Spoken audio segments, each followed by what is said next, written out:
तो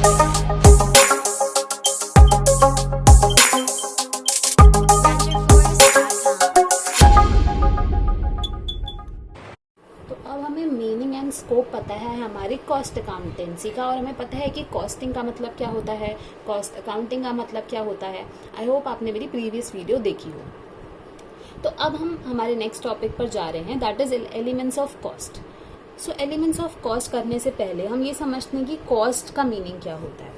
वैसे कॉस्ट की कोई एक डेफिनेट डेफिनेशन नहीं दी गई है, क्योंकि कॉस्ट को हम एक प्रैक्टिकल टर्म्स में ज़्यादा यूज़ करते हैं। तो कॉस्ट कोई भी एक ऐसा रिसोर्स माना गया है जिसको हम खर्च करते हैं कोई भी ऑब्जेक्ट खरीदने में, ठीक है। अब वो कॉस्ट डिपेंड करती है कि बिजनेस, जो भी बिजनेस कॉस्ट कर रहा है, जो भी खर्चा कर रहा है, उसका नेचर क्या है, वो किस कंटेक्स्ट में इस कॉस्ट को यूज़ कर रहा है, क्या चीज़ खरीद रहा है। तो ये सारी चीज़ें डिपेंड करती हैं, इसलिए कभी कॉस्ट की एक डेफिनेट डेफिनेशन नहीं दी गई है। तो एक ऐसा अमाउंट ऑफ एक्सपेंडिचर हम इसको बोल सकते हैं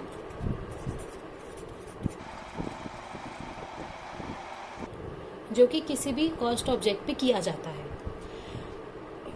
एक एग्जांपल लेते हैं, समझ लीजिए कॉस्ट ऑब्जेक्ट मतलब एक ऐसी थिंग जो हम खरीद रहे हैं। तो समझ लीजिए हमने एक प्रोडक्ट खरीदा, ठीक है, उसका एग्जांपल हमने लिया टू व्हीलर, ठीक है। तो एक टू व्हीलर एक एग्जांपल है किस चीज़ का, कॉस्ट ऑब्जेक्ट का। वो क्या है कॉस्ट ऑब्जेक्ट, जिस पे हम खर्चा कर रहे हैं।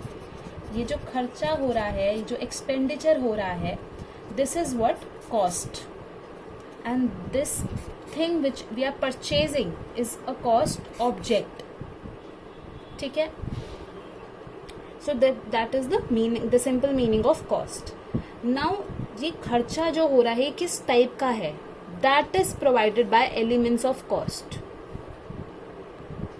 Elements of cost is broadly classified or categorized in 3 types. The first element is material. Now what is material? Material कोई भी ऐसी सब्सटेंस होती है जो कि जिससे हम प्रोडक्ट बनाते हैं, ठीक है। अब आपने सुना होगा रॉ मटेरियल होता है, ठीक है, तो वही मटेरियल की बात की गई है यहाँ पर। तो कोई भी ऐसा सब्सटेंस जिससे कोई भी एक प्रोडक्ट बनता है उसको हम मटेरियल बोलते हैं। Now material are of 2 types. The first is direct material and the second one is indirect material. Direct material वो होता है जो कि प्रोडक्ट का एक इंटीग्रल पार्ट बन जाता है, मतलब हम उसको प्रोडक्ट से अलग नहीं कर सकते, ठीक है। और इनडायरेक्ट मटेरियल वो मटेरियल होते हैं जिनको हम किसी फिजिकल यूनिट में क्लासिफाई नहीं कर सकते, जैसे कि ऑयल, ठीक है, कंज्यूमेबल वेस्ट। ये चीजें यूज होती हैं उस प्रोसेस में, लेकिन हम उसको एक फिजिकल यूनिट में नाप नहीं सकते कि इतनी यूज हुई, ठीक है। The next element of cost is labour. Labor is also of 2 types, direct and indirect. Now labor is all about the human efforts जो कि किसी भी प्रोडक्शन प्रोसेस में लगते हैं। कोई भी मटेरियल बनाने के लिए, कोई भी प्रोडक्ट बनाने के लिए हम उस मटेरियल का इस्तेमाल कर रहे हैं, और वो इस्तेमाल कर कौन रहा है, लेबर, ह्यूमन एफर्ट्स यहाँ पर लग रहे हैं। तो that is what labour means. Now labour direct and direct कैसे हो सकती है? अब लेबर जो कि एक एक्टिव और डायरेक्ट पार्ट ले रही है प्रोडक्शन में, इसलिए हम उसको डायरेक्ट लेबर के नाम से बोल रहे हैं। जैसे ऑपरेटिंग लेबर होती है, इसके एग्जाम्पल में आप लिख सकते हैं ऑपरेटिंग लेबर, यानी कि जो कि प्रोडक्शन में डायरेक्टली इन्वॉल्व है, बिल्कुल एक्टिव है, उसी के हाथों से ही फिनिश प्रोडक्ट्स आ रहे हैं। और इनडायरेक्ट लेबर वो होती है जो कि अलग अलग टास्क इन्वॉल्व करती है, जैसे कि सर्विस प्रोवाइड करना, ठीक है। अब यहाँ पर जो डायरेक्ट लेबर है वो सीधा सीधा प्रोडक्शन मशीनरी के पास खड़ी है, लेकिन इनडायरेक्ट लेबर कौन सी होगी? जो कि सर्विसेज प्रोवाइड कर रही है, डिफरेंट टास्क कर रही है, ठीक है, अलग अलग टास्क कर रही है, प्रोडक्शन में डायरेक्टली इन्वॉल्व नहीं है, ठीक है। The third element of cost is expenses.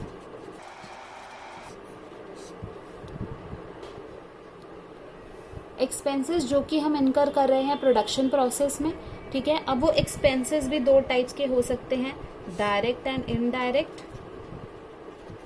यहाँ पे डायरेक्ट एक्सपेंसेस कौन से होंगे, समझ लीजिए हमने एक पर्टिकुलर टास्क के लिए, एक पर्टिकुलर प्रोडक्ट के लिए पूरी मशीनरी खरीदी है, तो उस मशीनरी खरीदने में जो पैसा लग रहा है वो एकदम डायरेक्टली इन्वॉल्व है, एलोकेटेड है उस मशीनरी के लिए, उस पर्टिकुलर टास्क के लिए।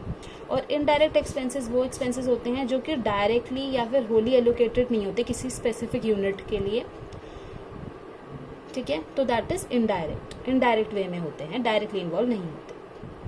Now these direct material, direct labor and direct expenses are very simple, that they are directly and actively involved in the production process. But this indirect material, indirect labor and indirect expenses have been divided in further 3 types. That is factory, office, selling and distribution. Selling and distribution. So how we'll pronunciate it? Factory materials, office material and selling and distribution material. ऐसे ही factory labor, office labor, selling and distribution labor, and same as factory expenses, office expenses and selling and distribution expenses. So now एक word आता है, that is overheads. Overheads introduce किया गया ताकि in indirect material, indirect labour and indirect expenses को एक साथ किया जाए। यहाँ पर फैक्ट्री की जब बात की जाती है तो मैं एक्सपेंसेस लेती हूँ पहले, समझ लीजिए हम फैक्ट्री एक्सपेंसेस की बात कर रहे हैं। अब फैक्ट्री एक्सपेंसेस कौन से होते हैं? फैक्ट्री एक्सपेंसेस वो एक्सपेंसेस होते हैं जो कि फैक्ट्री के रेंट के लिए हों, फैक्ट्री की इंश्योरेंस कराई हो हमने, तो जो फैक्ट्री प्रेमिसेस है उस पर जो खर्चा हो रहा है उसको हम फैक्ट्री एक्सपेंसेस बोलते हैं। What are office expenses? Office expenses वो एक्सपेंसेस होते हैं जो कि फैक्ट्री से इन्वॉल्व नहीं होते, उनसे अलग होते हैं। जैसे कि समझ लीजिए depreciation of the office building, ठीक है, फर्नीचर एंड इक्विपमेंट जो भी है, bank charges, legal charges, audit fees, ये सारे ऑफिस एंड एडमिनिस्ट्रेटिव एक्सपेंसेस में आते हैं, ठीक है। ऑफिस एंड एडमिनिस्ट्रेटिव लिख सकते हैं, ठीक है। The third one is selling and distribution expenses. Now these expenses जो कि हमारे मार्केटिंग में यूज होते हैं, हम प्रोडक्ट की मार्केटिंग करेंगे, उस प्रोडक्ट को डिस्ट्रीब्यूट करेंगे, डिस्पैच करेंगे, जो भी हमने गुड्स सोल्ड करने हैं कस्टमर्स को, एडवर्टाइजमेंट करेंगे, ट्रैवलिंग करेंगे। तो ये सारे जो भी एक्सपेंस जो कि सेलिंग, कोई भी प्रोडक्ट को सेल या डिस्ट्रीब्यूट करने में जो भी खर्चा होता है वो सेलिंग एंड डिस्ट्रीब्यूशन एक्सपेंसेस के अंडर आते हैं। तो जैसे मैंने अभी आपको एक्सपेंसेस का समझाया, अब ये जो मटेरियल है, जो लेबर है, ये कैसे डिफाइन कर सकते हैं? तो इसके लिए मैं आपको एक सिंपल सा चार्ट जो हमने अभी बनाया मटेरियल, लेबर, एक्सपेंसेस का, ऐसे एलिमेंट्स ऑफ कॉस्ट में जो हमने ओवरहेड्स की बात की है, तो ओवरहेड्स को आप 3 पार्ट में बोल सकते हैं, that are factory overheads, office and administrative overheads,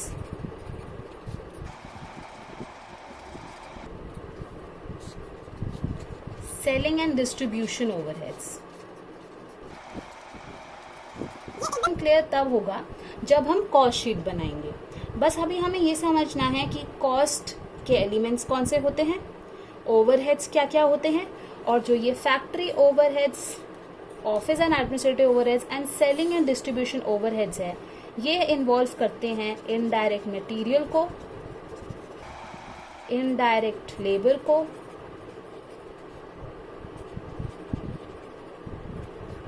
और इनडायरेक्ट एक्सपेंसेस को, और इनको कलेक्टिवली हम बोलते हैं ओवरहेड्स, ठीक है। तो अब हम आते हैं हमारी कॉस्ट शीट पर। तो आई होप आपको एलिमेंट्स ऑफ कॉस्ट तो समझ आया हो। इस वीडियो को प्लीज लाइक कीजिए, अपने फ्रेंड्स के साथ शेयर कीजिए एंड सब्सक्राइब कीजिए कॉलेज ट्यूटर को। The next video will be about cost sheet.